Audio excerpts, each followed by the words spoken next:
Do you remember that movie? The one where Tony Stark is blown up, captured by terrorists, and is put in a cave where a kind old man saves his life, and then escapes with an Iron Man suit, defeating these villains and then having to fight another big bad, which, surprise, surprise, was someone he trusted? Yeah, that movie was pretty trash, huh? Whoa, why are you booing me? Don't you remember? The movie where Tony Stark is blown up, captured by terrorists, put in a cave where an old dude saves his life. He then escapes with an Iron Man suit, defeats the villains, and then has to fight someone he trusts. I'm not talking about Iron Man 2008, I'm talking about Iron Man 2007. To be more specific, the Invincible Iron Man, which released in 2007 and is the third Lionsgate Marvel collaboration. I'm making a series on these Lionsgate movies, working my way till the final film, which I believe to be a Thor movie, and it's the only one I haven't seen. Now, as for the Invincible Iron Man, I remember enjoying the heck out of this movie. I have two memories of it. One, Lee May in this movie, I had the biggest crush on her. So thank you so much, Marvel, for making her fight naked at the end. Second thing I remember, I'm pretty sure I've told this story before. When I was little, I went to Circuit City, which at the time had stores everywhere. It's like gone now. I pre-ordered the MCU Iron Man movie. And now, at the time, I didn't really know what pre-order really meant, or at least my dad definitely didn't know upon pre-ordering the movie, and so they gave us this DVD box set of Iron Man, and when we opened it, it wasn't Iron Man. So yeah, they gave me the Invincible Iron Man DVD as a pre-order bonus for pre-ordering the live-action Iron Man. And sadly, I already had the Invincible Iron Man DVD at home. I was very sad. That being said, even though it wasn't the live-action Iron Man, I had watched it in theaters and I hadn't seen the animated one in a while. So I still put it in and I watched it, and I remember pretty much enjoying it. But the biggest thing I remember is that I always skipped to all the Iron Man parts. Because of course, Iron Man cool. But I remember it being the Marvel animated feature I rewatched the least. Yeah, so I watched this movie again, and it's mid.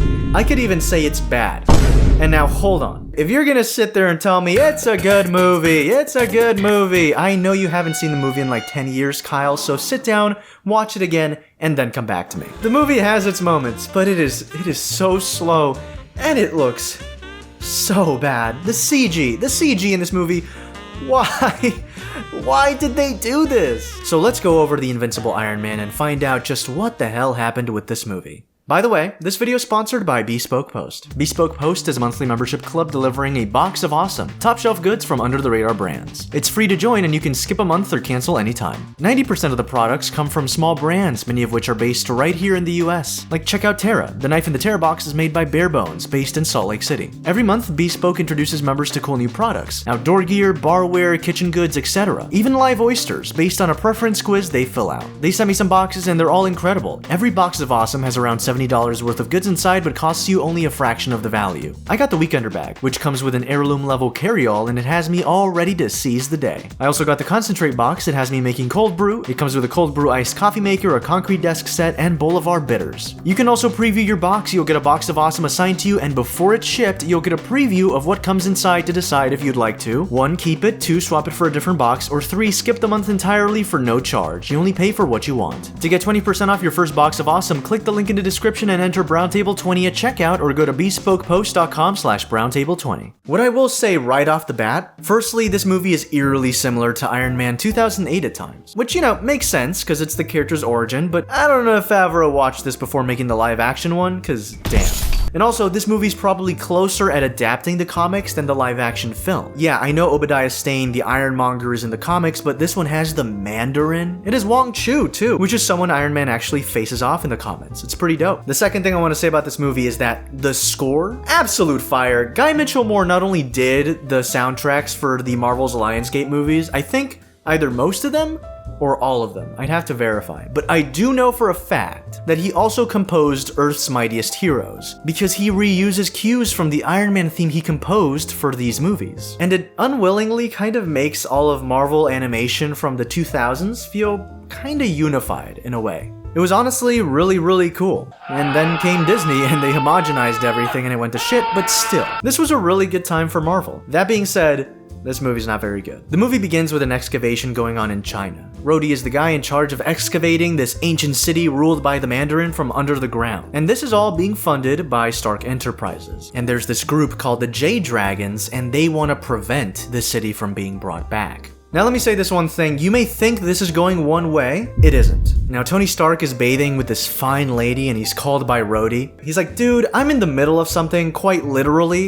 And Rhodey's like, no dude, we're getting attacked by the J-Dragons, we need support, that's why you sent those Stark weapons. Right? And Tony's like, bro, no, I didn't send any weapons. What the hell are you talking about? Give me 1 second, I'm gonna go back to banging this woman. Typical Playboy Tony Stark, I'm so excited to see his character arc. I'm really excited to see him become Iron Man. Sometimes foreshadowing is relatively obvious. So Tony goes to meet with the shareholders of Stark Industries and they literally kick him out because he's wasting money on a secret project. And yeah, this secret project is costing a lot of money. So he's Iron Man already. Also wait, Howard is alive? Yeah, Howard Stark is straight up alive in this movie. And listen, if this is all sounding super boring, if you're like, this movie kind of fucking sucks, man, I just want to click off this video. Imagine how I felt. This movie is so boring. It's so boring. It gets better, I promise. It doesn't get better, but I'll make it funnier. You will try. The biggest issue as to why this is boring is because it's hard to attach yourself to any character, even Tony Stark. Because, surprise, surprise, Tony Stark has no real toxic traits in this movie. He's already a pretty flawless guy. Which means that once Tony Stark reaches China and gets attacked and captured by the J-Dragons along with Rhodey, there is no flaw to fix. There is no character growth to be developed, he's just the good guy that gets captured. Now look, Iron Man 2008 is peak. It's a phenomenal superhero movie. I dream about Iron Man's Iron Rod every night. CJ, cut that out of the video. Now, I'm not expecting this animated movie to hit even close to that, but at least give me something. This movie's been so boring so far. Throw me a bone. But thankfully, they throw it. Pretty much like Iron Man 2008, Tony is stuck in a cave With a box of scraps! His heart gets messed up, but he's healed by Yinsen, who's a really nice guy. We love Yinsen, though unlike the live-action movie where he sacrifices himself, Yinsen here just gets shot. You don't understand how shocked I was because the dude just straight up dies out of nowhere. And I was just like, oh shit, oh okay, he's just gone from the movie. He had magic powers. The magic powers couldn't stop a bullet. And honestly, I feel like it's a fair reaction to have, given that Yinsen is basically Tony's Uncle Ben in the MCU. Don't waste it. Don't waste your life. So far everything's been happening, but there's no real, emotion behind it. It's honestly kind of sad. Now, the J-Dragons want Tony to lower the city, because they believe that terrible things will come from it being risen. And they're right. So Tony, of course, wastes all their resources to build a suit. It's called Iron Man for a reason. And it's like, wow, okay, so he built an Iron Man suit. That's cool. Fuck being a part of Stark Industries. With virtually nothing, he can help people on his own as a superhero, right? Wrong. Tony Stark already is Iron Man. He already has a Hall of Armor. So basically, it's like if Peter Parker was already a good guy superhero when Uncle Ben got shot. There's no catalyst for change. He's already good from the start. I got ahead of myself with the whole Hall of Armor thing. Let me backtrack a little bit. So Tony and Rhodey escape along with the help of Li Mei, who seems to be the only member of the J-Dragons helping them. See, Li Mei is destined to be connected to the Mandarin because she has a dragon tattoo on her wrist.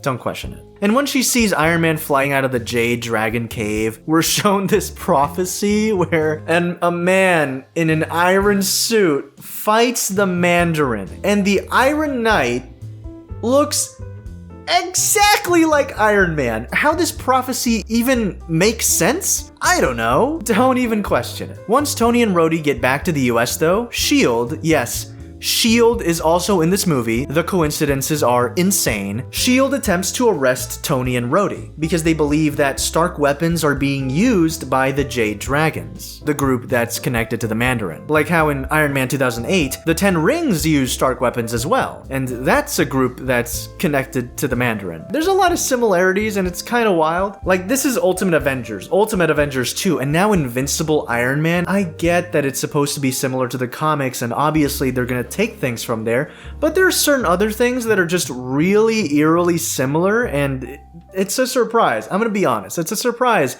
It's not a bad thing. I just wouldn't be surprised if they watched these movies before writing the MCU ones. That's all I'm saying. Anyways, Tony and Rhodey are now fugitives, and tones clash so hard. These elementals awaken from the Mandarin's temple to recover the Mandarin's 10 rings. I mean 5.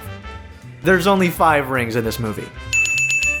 Unless there's actually 10, because honestly, I was half asleep at this point. Anyways, as the elementals are fucking around, Tony Stark and Rhodey are in this gangster movie from the 70s, where they're evading the cops and hiding behind wooden crates. What the fuck is even happening anymore? Pepper helps Tony and Rhodey reach the Hall of Armor, and this is where the movie gets even worse. I know that sounds insane, because it's already pretty mid, but trust me when I tell you, it gets way worse than this. Because now, it's all plot, and no story. Those are actually 2 different things. Iron Man has to track down the remaining 2 rings to prevent the elementals from resuscitating the Mandarin. But the elementals are mute monsters that serve as a physical obstacle. And since there's barely been any emotional obstacles in this movie, it is so boring. Rhodey at one point is mad at Tony for hiding the Hall of Armor from him because it means Tony didn't trust him. And then at some other point, Tony starts arguing with his dad about his mom. And after this argument, which ends on bad terms, Howard Stark suddenly becomes a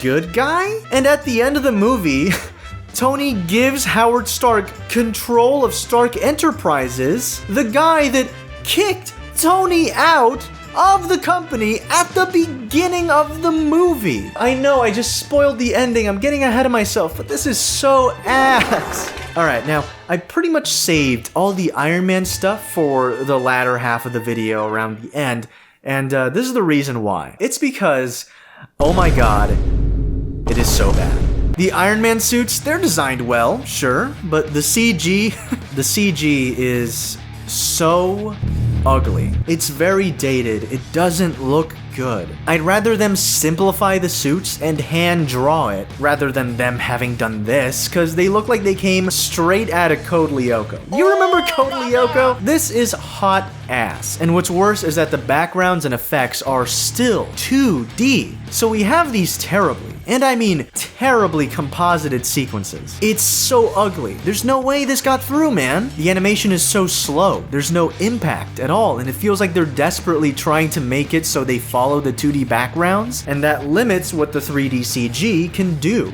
It makes things look worse. And you know what? I would go in detail about, like, the story that happens when they fight, but, like, whatever. He gets the rings or he doesn't get the rings, it doesn't matter, because at the end of the day, Li Mei is evil. Fuck you. The final ring is a bracelet. The 5th ring, it's a fucking bracelet. I'm not even following the script anymore. Fuck you. Fuck you, CJ, the editor. Li Mei is the bad guy. It's like an Obadiah Stane twist, but now it's a Mandarin twist. She is supposed to be the new vessel of the Mandarin. And so as she's resuscitating the Mandarin, Iron Man is fighting fucking Fin Fang Foom. You thought this movie was going crazy with the amount of characters? There's more. It's Fin Fang Foom the fucking dragon. They should have just called this movie Iron Man Dragon Tales. Fin Fang Foom? More like Fin Fang Coom. I'm running out of jokes. The dragon's defeated while Li Mei resurrects the Mandarin, and to do so, for some reason, resuscitating the Mandarin blows off her clothes? What? I don't care though. Something needed to attract my attention at this point. I was half asleep, so I'm not complaining. Oh, and by the way, fuck you, movie. Look at this cover. The cool suit. He only wears the red and gold suit for one scene in this movie.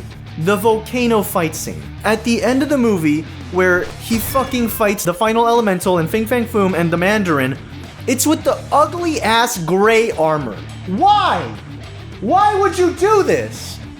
What? That reminds me of another coinky dink, Iron Man 2008. At the end of the movie, Tony has to use the thing he built in the cave to fight the final boss, the arc reactor. But at least there, he got to use the cool suit. In this movie, the thing he takes from the cave to fight the big bad guy at the end isn't the little arc reactor, it's the whole fucking suit.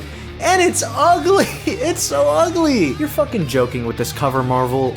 You cucked me. Is it because I didn't want Ant-Man 3 to be something I watched with my own retinas? Is it because I wanted to skip that movie and I'm going to? Anyways, Tony somehow convinces Li Mei to stop, even though she betrayed Tony and everything, and there's honestly no reason for her to do so. Like, she already proved that her destiny is already more important than literally anything, despite her reluctance. But yeah, she decides to stop and fucking drops into the oil? She's been covered in oil, I think, this entire time. I don't know why, but again, I'm not complaining. Someone at Marvel is a huge fan of Shakira, I guess. And anyways, Tony and Lee May kiss. Yay! And then she dies. She pulls a Kylo Ren and fucking dies. Wow, ass. The movie ends with Tony being welcomed back into his company, and then he appoints Howard as the head of the company, and then Howard fires everyone from the company. You're all fired. And then the movie ends. So, what did we learn today? We learned that this movie sucked hot ass. Actually, no, it didn't, because that'd be too good. Hot ass is awesome. This movie sucked trash. I'm the trash man. Tony Stark did not change. Literally nobody changed, except Lee May and Howard, and both changed only for the plot. There was literally nothing suggesting that Howard was a good person. And Lee May's 180 was super lame. Sure, some stuff was fun, I love seeing pretty naked ladies, but Marvel, there's only so much attractive animated women can do for me. I would like to see a good story, please. And for a story about Iron Man, the man who had everything and almost died, who decided to dedicate his life for the goodness of others, this movie was not well executed at all. And ultimately, it kind of bums me out. But it's okay. It's okay because the next movie I remember being super solid. It actually goes kind of hard. It's Doctor Strange. Interstellar Ranger Commence. It's the anime-inspired animated series by Browntable. Check it out on YouTube. Episodes 1 and 2 are on the channel. Speaking of the show, thank you so much Leafy Illustrations for the art of Hope Griffin. She looks super adorable, and they actually redrew the piece because they were unsatisfied with it, so I appreciate the dedication on God. Thanks so much patrons as well for supporting the channel. Y'all are awesome, y'all are dope, and y'all honestly deserve the Hall of Armor more than Tony Stark. Get a chair to sit at the brown table and be a part of the family by subscribing and turning on notifications. You'll all get the 5 Mandarin rings in the movie, and that's a promise I can totally achieve. And I'm not saying you have to divide the 5 rings equally. I mean, you each get 5 rings. Yeah, I can totally do that because they're real things that exist in the planet. Thank you so much for coming to the table, and I'll see you all next time.